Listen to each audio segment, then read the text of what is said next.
La película comienza, curiosamente, en una sala de cine, donde una pareja de jóvenes disfruta de una película, o al menos la chica trata de hacerlo, porque su novio no para de tocarla en contra de su voluntad.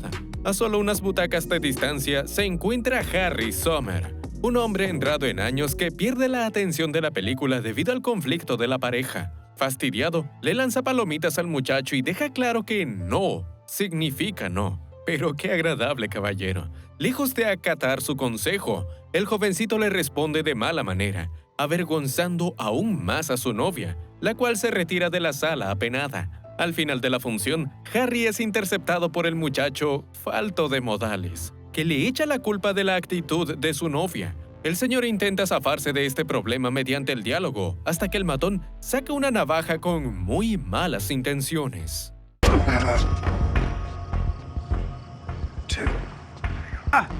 Unless you're a left.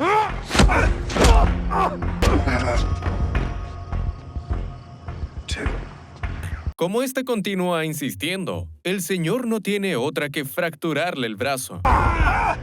See, now you can't jerk up. Hecho eso, le indica dónde se encuentra el hospital más cercano y le insta a atender su fractura cuanto antes. Al volver a casa, Harry le deja un mensaje en el buzón de su hija adolescente, Jenny, quien le llamó durante la película. Luego de explicarle por qué no pudo contestar, le sugiere la idea de salir juntos algún día. Padre e hija están distanciados por alguna razón, mas él desea reparar su vínculo. Al rato recibe una llamada de Jenny, o eso creía, porque del otro lado escucha la voz de Shock, un detective de Los Ángeles. Cuando un oficial te habla desde el teléfono de un ser querido, generalmente no son buenas noticias. Con mucho pesar, Shock le informa que el teléfono de su hija fue hallado en una escena del crimen, y ella, en estos momentos, se encuentra luchando por su vida en un hospital. Ahí, el protagonista ve a su querida Jenny llena de moretones y demás heridas, en lo que el detective le anuncia que detuvieron al responsable,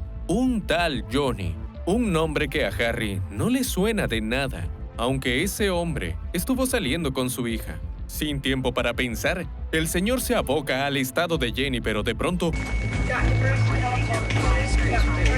Si bien los médicos hacen de todo para salvarla, es una tarea imposible. Su hija ha fallecido. Tiempo después, vemos al protagonista en el juicio del asesino, Johnny, un muchacho que detrás de su rostro juvenil y aparentemente inocente, esconde a una verdadera bestia. Poco le importa su cadena perpetua. En su lugar, mira con aire victorioso al padre desconsolado de aquella muchacha inocente que asesinó a sangre fría. Abatido por el dolor, Harry ahoga sus penas en la bebida y al mismo tiempo le asegura a Shock que no necesita ayuda profesional, aún con la pérdida de su hija en su conciencia. Asiste a su trabajo como entrenador de educación física de una escuela secundaria, donde muestra especial interés en Katia, una muchacha a la que siempre le exige un poco más en sus sesiones de lucha. Más allá de su opinión, la chica se tiene en demasiada estima, hasta el punto que le pide permiso para entrenar con el grupo masculino. Naturalmente, el entrenador se niega rotundamente, afirmando que debería probar atletismo, una disciplina más acorde a su tamaño y fuerza. Katia se lo toma como un comentario sexista y lanza un objeto sobre su escritorio antes de retirarse. Lo que no sabe es que tumbó sin querer el retrato de Jenny. Esto le pone sal a una herida que aún está lejos de sanar, por lo que en un intento de despejar su mente, el protagonista acude a sus prácticas de boxeo. La edad ya le está pasando factura, pues cae al suelo con mayor frecuencia, aunque ganar no es su objetivo, solo desea desahogarse. Al regresar a casa, Katia es invitada por su madre Jane a ver una película con ella y su padre. Bueno, mejor dicho, su padrastro. Es por ello que ella declina la oferta y pronto despierta la furia de Tom, que le saca en cara que le ha dado un techo sobre su cabeza pese a no ser su padre biológico. Sin embargo, eso no justifica su actitud de patán, cosa que la muchacha le deja bien claro. Tal parece que también tiene un orgullo de cristal, porque en cuanto escucha eso, Fucking mouth! la cual no se queda atrás y le regresa el golpe. Jane interrumpe el conflicto antes de que se maten mutuamente, mas Tom ignora sus comentarios y abandona el lugar furioso. En privado con su hija, Jane le confiesa que tuvo que casarse con ese bribón por su bien, dado que ni siquiera pudo graduarse de la escuela. Es él o la calle, así que le ruega a Katia que aprenda a llevarse bien con su padrastro. No obstante, la muchacha está cansada de esta vida y empieza a empacar sus cosas. Al salir del gimnasio, Harry se topa en el camino a casa con una jovencita asustada esperando por un bus en una solitaria parada. Claramente, se trata de Katia. Luego de pensárselo por unos segundos, el entrenador da media vuelta y le pregunta qué lleva en su bolso, a lo que ella responde que tiene el cadáver del novio de su mamá y piensa tirarlo por el río. No es real, claro, mas ella desearía que lo fuera. Ante su frustración, el protagonista le invita a cenar y la escucha desahogándose sobre su situación familiar. Cuando le pregunta qué fue de su verdadero padre, ella confiesa que no lo conoce y tampoco desea conocerlo. Si de ella dependiera, se iría lo más lejos posible con el fin de comenzar de nuevo. Ahora, la ronda de preguntas va para el entrenador, mostrándole curiosidad por la chica en su retrato. Al escuchar que se trata de su hija fallecida, Katia le pide disculpas por tumbar su foto.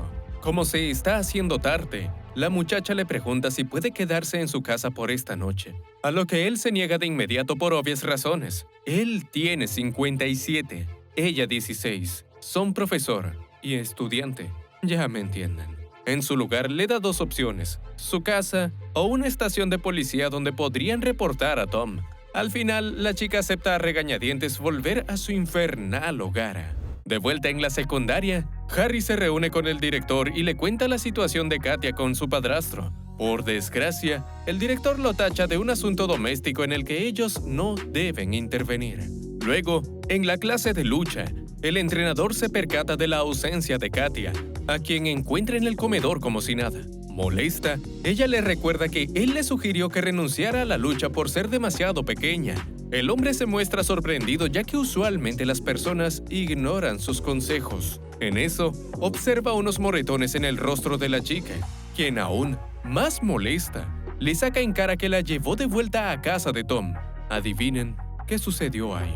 Por la noche, al salir del gimnasio, Harry sorprende a su instructor de boxeo, Martin, recibiendo dinero de un sujeto desconocido que se aleja rápidamente. Cuando el protagonista le pide explicaciones a Martin, este le asegura que no vende drogas, pero como él sigue teniendo sus dudas, le muestra la maletera de su auto. Ahí tiene toda una tienda de artículos de seguridad y defensa personal, ofreciendo el beneficio de comprarlos sin pagar los impuestos de las tiendas oficiales. Al comprobar que no anda en nada ilegal, más o menos, el protagonista se va aliviado. En vez de volver a casa, decide caer por sorpresa en casa de Katia, por lo que Tom enseguida cree que ella se metió en problemas en la secundaria. Entonces, Harry le da un poco de dinero a la jovencita y le sugiere que vaya a comprar bocadillos y quizás un ibuprofeno. Alguien lo necesitará dentro de poco. De esa forma puede quedarse a solas con Tom, pidiéndole por las buenas que deje de golpear a su hijastra si no quiere terminar en un juzgado, o que él le rompa un brazo. Una de dos. Ofendido, el matón le pregunta si lo está amenazando. Harry le planta cara demostrando que sí, es una amenaza, y una muy seria. Pues bien, Tom no se lo toma tan en serio y muestra curiosidad por lo que le pasaría a su brazo derecho, dado que él solo está amenazando con romperle el izquierdo. Hecho eso, le entrega una bolsa de hielo y le pide que lo mantenga en su brazo. Katia regresa justo en ese momento y se encuentra con tal escena, en lo que Harry, antes de retirarse, le indica que el ibuprofeno es para Tom. Creo que era un poco obvio. Al día siguiente, una clase del entrenador es interrumpida por el director, acompañado por un oficial de policía que lo convoca a la comisaría. Un tal Tom lo denunció por romperle el brazo. ¿Quién lo diría? Hablando de él, lo vemos hablando por teléfono con su colega Sergio, el cual le habla sobre un potencial negocio que solventaría los problemas económicos de cada uno. Sin embargo, a Tom se le hace un trabajo complicado, más que todo porque tiene un brazo roto. En un intento de quitarse de encima a Sergio, atiende la próxima llamada, tratándose de una furiosa Katia que le exige que retire los cargos en contra de su entrenador, o de lo contrario, le contará a su madre sobre su infidelidad. Este tipo es un pack completo. Tom queda tan indignado que vuelve a contactar a Sergio y acepta su oferta inicial. Mientras tanto, en la comisaría, Harry es interrogado por el detective Shock, al cual le explica con lujo de detalle por qué tuvo que romperle el brazo a alguien. En consiguiente, el detective manda a llamar a Katia y a su madre para iniciar una investigación formal. No obstante, es Tom quien se adelanta a buscar a la jovencita. Al rato, el protagonista es cuestionado por Shock sobre el paradero de Katia, dado que no la encuentra en la secundaria. Mediante el vigilante de ese lugar, el entrenador se entera de que Tom pasó a recogerla, y eso no implica nada bueno. Preocupado, se presenta en casa de Tom, quien le muestra que tiene una pistola en caso de que quiera volver a hacerse el héroe. El protagonista le sigue el juego, pidiéndole perdón por su altercado e incluso se ofrece a pagarle gran parte de las facturas médicas de su brazo roto. Bajo la excusa de que desea firmar un cheque, Harry entra a su casa, y en cuanto el matón se dirige a buscar un bolígrafo,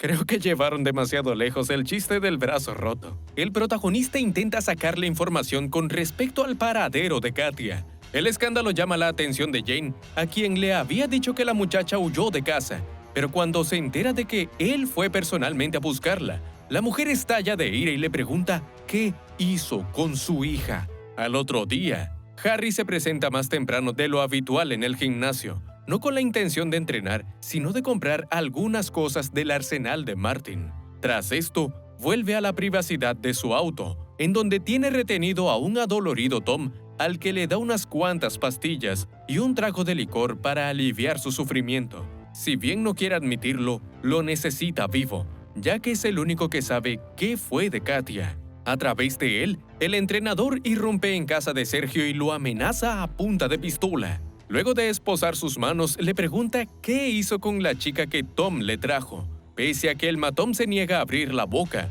unos cuantos golpes en los lugares correctos lo hacen cantar como un canario, señalándose como un simple reclutador que envió a Katia a Las Vegas, donde será vendida en una subasta ilegal.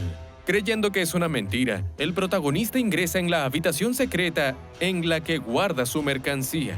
Por desgracia, solo hay una jaula vacía. Es oficial, Harry se ha metido en un negocio de tráfico de personas. Debido a su ausencia en la ciudad, el detective Shock lo llama y le pregunta qué está haciendo, a lo que él contesta con tranquilidad que se dirige a Las Vegas a probar su suerte.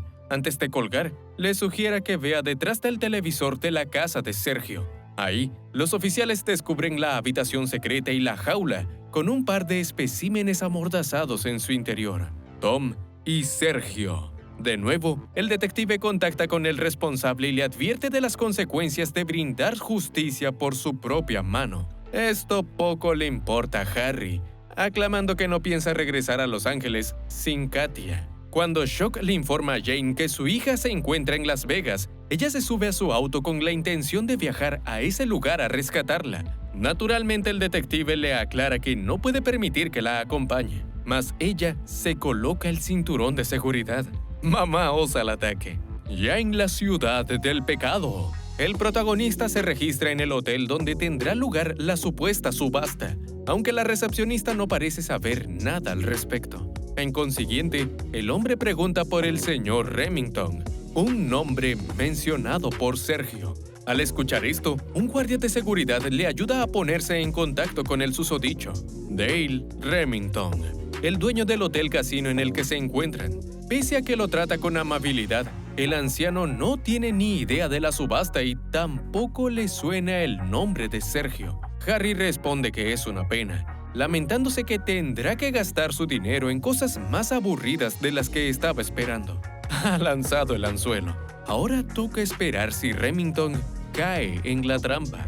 Al otro día, vuelve a conversar por llamada con Shock, pidiéndole que se mantenga alejado del hotel, puesto que la presencia de un policía podría espantar a los traficantes y, en consecuencia, a Katia. En el trayecto, Jane pregunta por qué un entrenador cualquiera está tan preocupado por su hija, por lo que el detective le revela que la hija de ese entrenador cualquiera fue abusada y asesinada. Solo no quiere que Katia pase por lo mismo. En paralelo, Rich, el representante de Remington, en lo que a negocios ilegales se refiere, recibe una llamada de Sergio, el cual les afirma que Harry no es ningún policía, sino un tipo en busca de chicas que ellos ofrecen. Si bien aceptan su argumento, Remington y Rich le advierten que no vuelva a enviarles un cliente sin consultarles con anterioridad.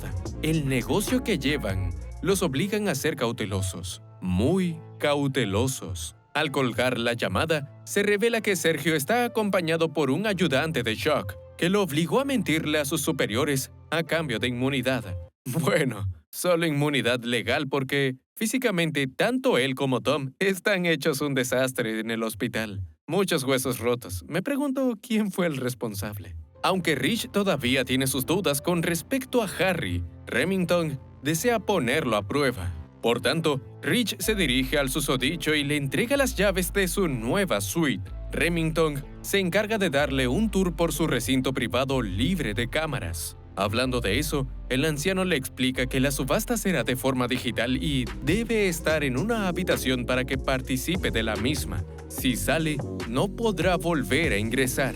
El protagonista se muestra sorprendido por la política de trabajo, cosa de la que Remington presume con orgullo, afirmando que es gracias a ello que llevan 10 años en el negocio. Como se trata de un visitante de Los Ángeles, el anciano le pregunta si de casualidad conoció a Johnny, su reclutador de aquella ciudad que fue reemplazado por Sergio. Era bueno en su trabajo, mas tuvieron que dejarlo ir porque dañaba la mercancía. Esto confirma que el Johnny del que está hablando es el mismo que asesinó a su hija. Ya en privado, es contactado por Shock y la jefa de policía de Las Vegas, Linda, quien le pide que deje este asunto en manos de la ley. Ante esto, el justiciero exige hablar personalmente con el detective y le comenta que Remington y los suyos estuvieron implicados en el asesinato de su hija. Es por ello que debe ser él quien se encargue del asunto con sus propias manos, sin importar que lo metan a prisión después. De hecho, si eso llega a pasar, solicita que lo pongan en la misma celda que Johnny. Dicho eso, se dirige a la suite e ingresa justo a tiempo a la subasta mediante una pantalla. El servicio ofrece chicas de todas las edades, desde mayores de 18 hasta menores de 13. Es triste pensar que estas cosas pasan en realidad. Al dar clic en el rango de adolescentes, divisa una foto de Katia y ve cómo la obligan a modelar para sus potenciales compradores. De inmediato, él ingresa en la puja con la cantidad más alta, luchando contra otro usuario que sí que la desea para satisfacer sus oscuros deseos. Y también tiene mucho más dinero que Harry, el cual mediante el nombre de usuario de su rival, deduce que es dueño de un Aston Martin. Enseguida, llama a Shock y le pide que busque un auto de esa línea en el estacionamiento. La policía no tarda en dar con el vehículo y confiscarlo, cosa que Remington le informa a su respectivo dueño, sacándolo de la subasta. Como ya saben, el que sale no puede volver a entrar. Así, el protagonista pasa a tener la mayor puja por Katia, o eso creía, ya que en el último segundo, otro usuario logra comprarla. Harto de fingir, el entrenador irrumpe en la oficina de Remington y adivinen. Tras lo cual, se lo lleva como rehén. En la siguiente escena, lo vemos reunirse con los sujetos que retienen a Katia, por lo que se hace pasar como el mensajero que debe entregarla a su comprador. Los delincuentes adoptan una postura defensiva puesto que no lo conocen, pero él les advierte que si continúan desperdiciando su tiempo, se asegurará de que Remington lo sepa. Gracias a esta amenaza, le permiten pasar a una habitación en la que se encuentran la totalidad de las chicas secuestradas. Desgraciadamente, el protagonista solo puede salvar a una, sin comprometer su fachada, y esa es Katia. Ella se sorprende tanto al ver lo que lo llama entrenador, alarmando al guardia.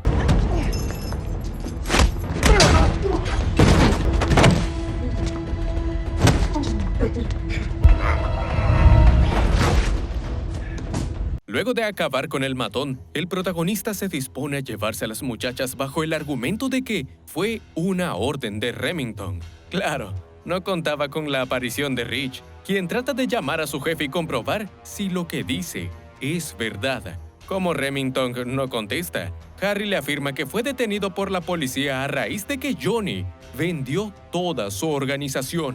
El proxeneta rechaza esta declaración, asegurando que Johnny tuvo 1000 oportunidades para venderlos y jamás lo hizo. De hecho, aceptó cargar con la culpa de un crimen cometido por Rich, el cual mató a una chica que intentó escapar de sus garras. Esa chica era Jenny, la hija de Harry.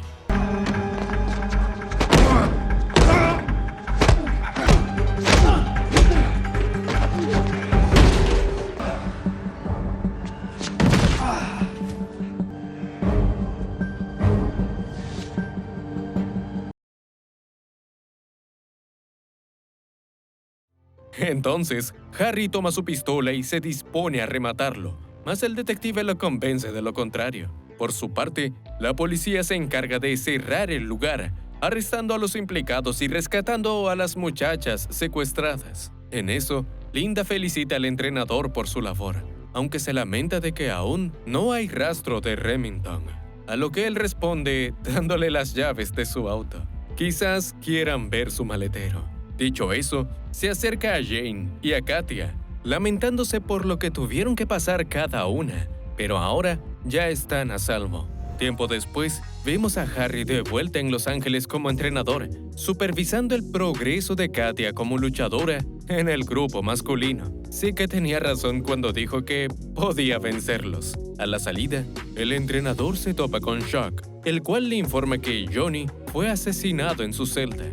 Otro problema menos del que preocuparse. Antes de separar sus caminos, el detective le comenta que tiene unos casos pendientes y le gustaría la opinión de un experto, o sea, Harry.